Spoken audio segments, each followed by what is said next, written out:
I'm James Dunn, and welcome to IN60, where my guest is Clinton Arentz, Head of Lending and Property Assets at Trilogy Funds. Hello, Clinton.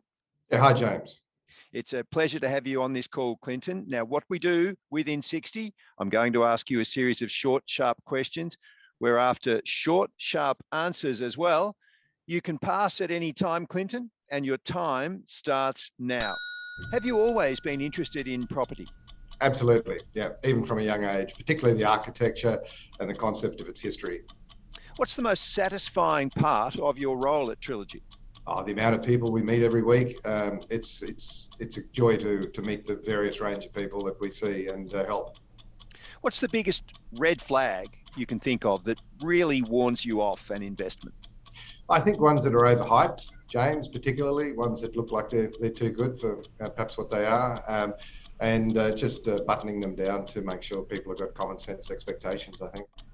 The Beatles or the Rolling Stones? Stones at night.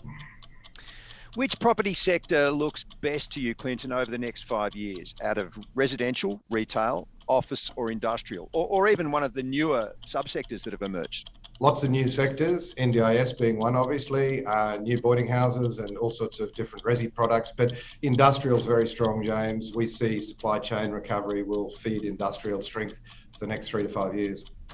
What advice would you give the 21-year-old Clinton?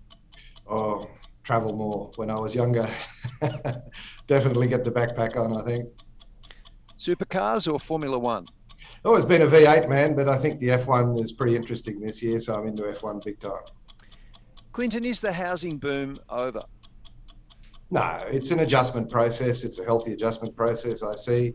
Housing history over 100 years is strength to strength over time, so all good. What about the million-dollar question in office? Is the CBD a thing of the past? Not at all. If anything, we're seeing strong recoveries, nationally, major cities, and globally for that matter.